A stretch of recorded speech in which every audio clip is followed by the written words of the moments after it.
Good morning student.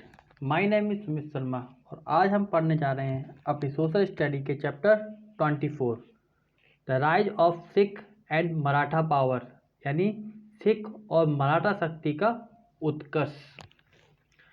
हम पिछले पाठों में पढ़ चुके हैं कि औरंगजेब की कट्टर धार्मिक नीतियों के परिणाम स्वरूप कुछ सशक्त विरोध उठ खड़े हुए थे। इनमें जो सबसे अधिक पावरफुल और जो वेल ऑर्गेनाइज विद्रोह था वो था सिखों और मराठों का विद्रोह। साथ ही सिखों तथा मराठों के उत्कर्ष के लिए और भी कई कारण उत्तरदायी थे। द राइज ऑफ सिख्स यानी सिखों का उदय।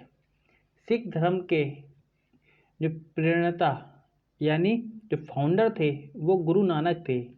इनका जन्म लाहौर के निकट तलवंडी ग्राम में 1469 एडी में हुआ था। ये आजकल पाकिस्तान में है। ईश्वरीय ज्ञान प्राप्त होने के पश्चात वे धार्मिक उपदेश देने लगे। पंजाब में उनके सिद्धांतों के अनुयायियों यानी फॉलोअर्स का एक संप्रदाय बना जो सिख संप्रदाय के नाम से विख्यात हुआ। गुरु नानक को सिखों का प्रथम गुरु माना जाता है। सिखों के चौथे गुरु रामदास ने 1575 से 81 सम्राट अकबर से भूमि लेकर रामदासपुर बसाया और संतोषसर व अमृतसर नामक 2 तालाब निर्मित किए। पांचवें गुरु अर्जुन देव पर मुगल सम्राट जहांगीर ने अपने विद्रोही पुत्र खुसरो को सहायता देने का आरोप लगाया और उनका वध करवा दिया। अर्जुन देव के बलिदान ने सिखों में रोष उत्पन्न कर दिया और उनमें एक नवीन चेतना का संचार हुआ जिसने उन्हें सुदृढ़ संगठित शस्त्रधारी बना दिया। पूर्व के सभी गुरुओं के उपदेशों का संकलन करके उन्होंने गुरु ग्रंथ साहब का संपादन किया जो सिखों का पवित्र ग्रंथ है। सिखों के छठवें गुरु गुरु हरगोविंद सिंह ने राजकीय चिन्ह और सैनिक वेशभूषा धारण की। उन्होंने सिखों से नगद भेंट के स्थान पर घोड़ों और शस्त्रों की भेंट लेना प्रारंभ किया। समस्त सिखों को शस्त्र रखने को कहा यानी हथियार रखने को कहा। सिखों के 9वें गुरु तेग बहादुर थे जिनके विषय में हम लोग पहले ही पढ़ चुके हैं। गुरु तेग बहादुर के पुत्र गुरु गोविंद सिंह 10वें गुरु थे। इन्होंने सिख संप्रदाय को खालसा का नाम देकर एक नया पृथक समूह का निर्माण किया। उन्होंने प्रत्येक सिख को केश, कंघा, कृपाण, कक्षा व कड़ा रखने का आदेश दिया। उन्होंने सिख समुदाय को एक शक्तिशाली संगठन के रूप में बदल दिया। यह समूह पंजाब में मुगलों की सत्ता के लिए खतरा बन गया। गुरु गोविंद सिंह के 2 पुत्रों को जीवित चुनवाकर मार डाला गया। फिर भी वे जीवन भर धार्मिक अत्याचारों व धर्मांधता की नीति के विरुद्ध संघर्ष करते रहे। गुरु गोविंद सिंह की मृत्यु के बाद बंदा बहादुर ने नेतृत्व संभाला। संगठित सिखों ने सरहिंद तथा सतलज तथा और यमुना नदी के बीच के क्षेत्र पर अधिकार कर लिया। औरंगजेब के उत्तराधिकारी मुगल सम्राट फारुखसियर ने बंदा बहादुर को यातना देकर मरवा डाला। सिख अनुयायियों ने उन्हें सच्चा बादशाह कहा। The people of adjoining area of Punjab embraced the teaching of Guru Nanak and गुरु गोविंद सिंह। गुरु नानक और गुरु गोविंद सिंह की शिक्षाओं को पंजाब व सीमावर्ती क्षेत्रों के लोगों ने आत्मसात कर लिया, अपना लिया। इस प्रकार सिखों ने अपने आप को सिख राज के रूप में संगठित करना प्रारंभ कर दिया। नादिर शाह और अहमद शाह अब्दाली के आक्रमणों के पश्चात पंजाब की अशांति और अव्यवस्था ने सिखों के उत्थान में सहायता की। इन एडी 1764 1764 में सिख अमृतसर में एकत्रित हुए और देग तेग फतेह चिन्हों वाली चांदी के सिक्के जारी किए। ये पंजाब में सिख संप्रभुता की प्रथम घोषणा थी। उन्होंने अपने आप को 12 मिसलों लोकतांत्रिक आधार पर गठित सैनिक भ्रातृत्व यानी ब्रदरहुड में संगठित कर पंजाब पर सत्ता स्थापित की। इन्हीं मिसलों को एकत्रित करके 18वीं शताब्दी के अंत में रणजीत सिंह ने शक्तिशाली सिख राज की स्थापना की। The rise of Maratha powers यानी मराठा शक्ति का उत्कर्ष। एक राजनीतिक शक्ति के रूप में मराठों का उदय 17वीं सेंचुरी में हुआ।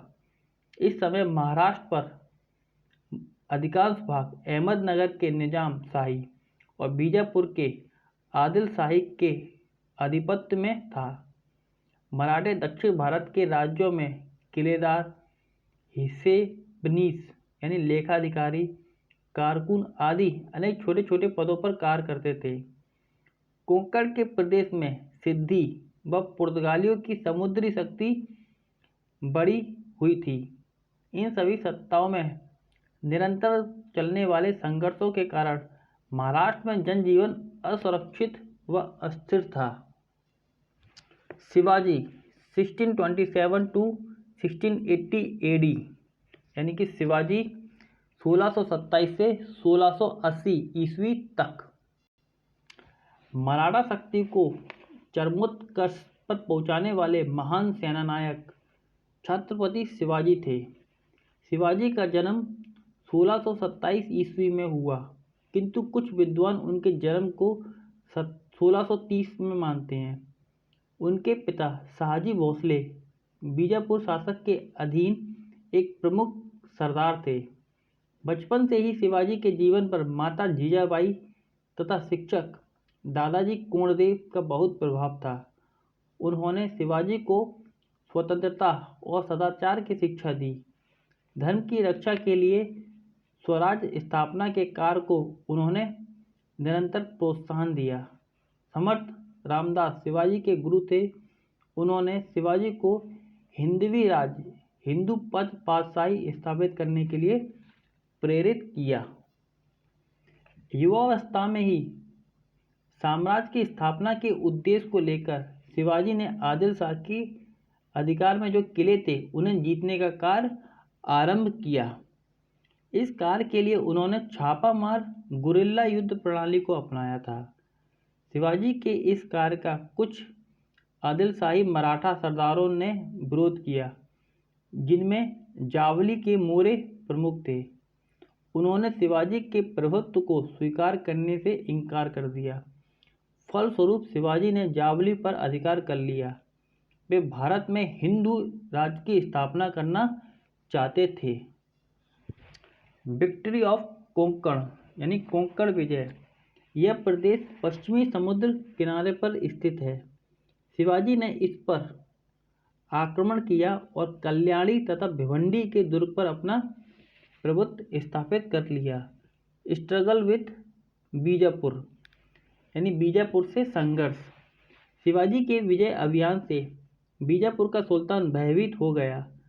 शिवाजी को दरबार में जीवित या मृत किसी भी रूप में उपस्थित करने का कार्य सेनापति अफजल खां को सौंपा। अफजल खां ने शिवाजी को षड्यंत्र से मारने की योजना बनाई, किंतु शिवाजी को इस षड्यंत्र का पता चल गया और अपनी रक्षा के लिए उन्होंने अफजल खां का वध कर दिया। Shivaji conflict with Mughals. Shivaji का मुगलों से संघर्ष। औरंगजेब शिवाजी की बढ़ती हुई शक्ति से चिंतित हुआ और उनका दमन करने का निश्चय किया। उसने शाइस्ता खां को दक्षिण का सूबेदार नियुक्त किया। शाइस्ता खां ने पूना पर कब्जा कर लिया।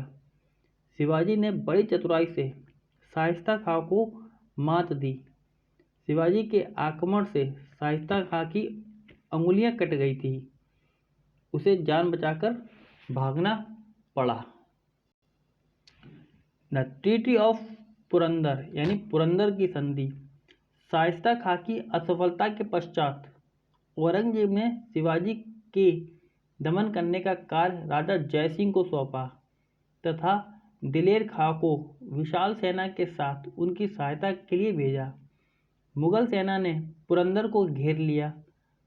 अपने प्रदेश को हानियों से बचाने के लिए शिवाजी ने राजा जयसिंह से पुरंदर की संधि कर ली। उन्होंने अपने 23 किले मुगल बादशाह को सौंप दिए।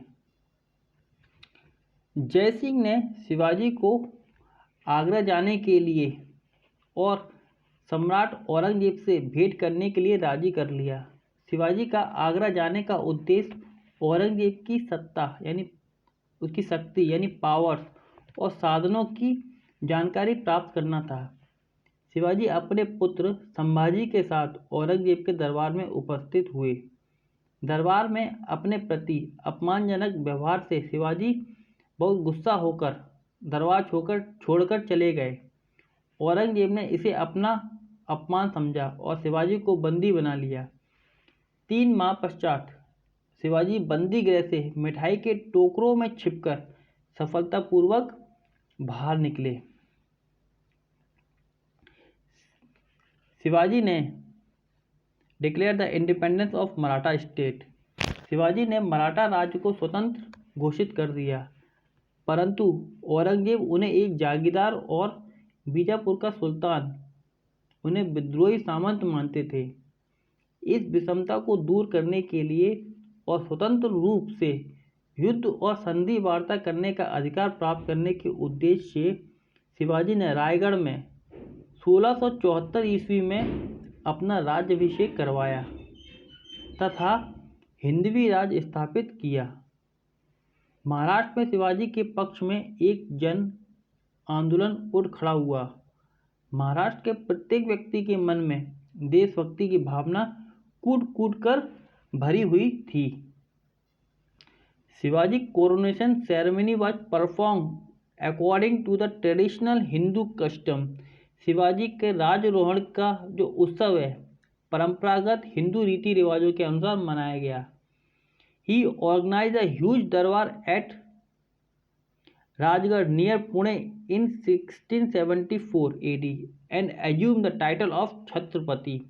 उन्होंने रायगढ़ पुणे के निकट में एक बहुत बड़ा दरबार आयोजित किया और स्वयं छत्रपति की उपाधि धारण की। Other conquest of Shivaji. Shivaji की अन्य विजय। शिवाजी ने मुगल सेनापति बहादुर खां के शिविर पर आक्रमण किया, करोड़ों रुपए के अश्व प्राप्त किए।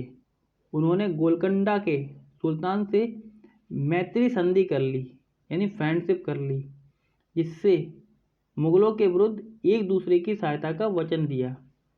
इसके पश्चात शिवाजी ने दक्षिण के प्रदेश कर्नाटक पर आक्रमण किया और जिंजी तथा वेलूर को जीता। शिवाजी ने बीजापुर राज्य के समुद्री तट के प्रदेशों को भी अपने अधिकार में कर लिया। सन 1680 में शिवाजी की मृत्यु हो गई। शिवाजी का शासन प्रबंध administration of the Shivaji. Shivaji के शासन प्रबंध का मुख्य उद्देश्य प्रजा की सुख समृद्धि तथा मातृभूमि की रक्षा के लिए श्रेष्ठ सेना का गठन करना था। शिवाजी में उच्च कोटि की प्रशासनिक क्षमता थी। सेंट्रलाइज्ड गवर्नमेंट केंद्रीय शासन। राज्य की सारी शक्ति शिवाजी के पास केंद्रित थी। वे राज्य के सर्वेसर्वा थे। असीम निरंकुश शक्तियों के होते हुए भी शिवाजी ने उनका उपयोग जन कल्याण के कार्यों में किया। अष्टप्रधान।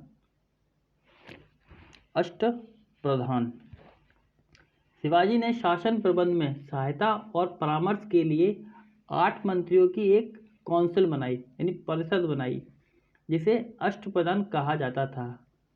प्रत्येक व्यक्ति अपने विभाग का प्रमुख होता था, लेकिन सभी शिवाजी की अध्यक्षता में ही कार्य करते थे। ये अष्टप्रधान इस प्रकार थे। पहला है पेशवा यानी कि प्रधानमंत्री, प्राइम मिनिस्टर। दूसरा है अमात्य यानी कि फाइनेंस मिनिस्टर, वित्त मंत्री। थर्ड है सुमंत यानी कि एक्सटर्नल अफेयर मिनिस्टर, विदेश मंत्री। चौथा है मंत्री। पांचवा है सचिव, सेक्रेटरी।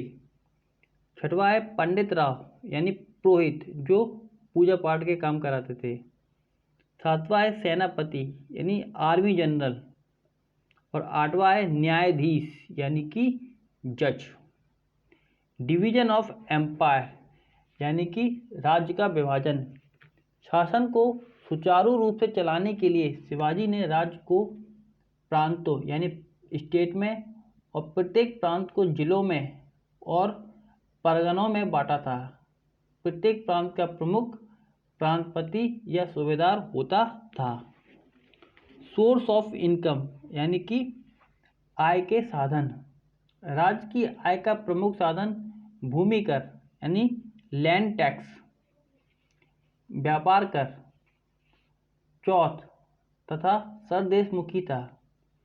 भूमि कर के रूप में उपज का 30% और बाद में 40% लिया जाने लगा। मिलिट्री एडमिनिस्ट्रेशन यानी कि सैनिक व्यवस्था। शिवाजी ने नियमित एवं स्थायी सेना की व्यवस्था की थी। उनकी सेना में पैदल, अश्वरोही तथा जल सेना थी। सैनिकों पर कठोर अनुशासन व नियंत्रण रहता था। आक्रमण के समय कृषि को हानि नहीं पहुंचाई जाती थी। रामायण, गीता, कुरान आदि पवित्र ग्रंथों की रक्षा करना व स्त्रियों, बच्चों तथा बूढ़ों का अपमान न होने देना यह सैनिकों का प्रमुख कर्तव्य था।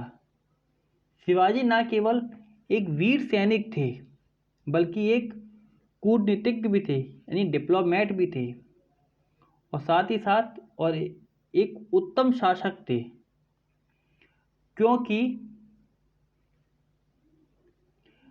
धार्मिक सहिष्णुता, उच्च कोटि का चरित्र, न्यायप्रियता तथा कुशल प्रशासन के कारण वे महान शासक के रूप में प्रसिद्ध हुए। इस प्रकार हमारा चैप्टर यहीं समाप्त होता है। मैं आशा करता हूँ कि आपको मेरा आज का लेक्चर समझ में आया होगा। God bless you. Thank you.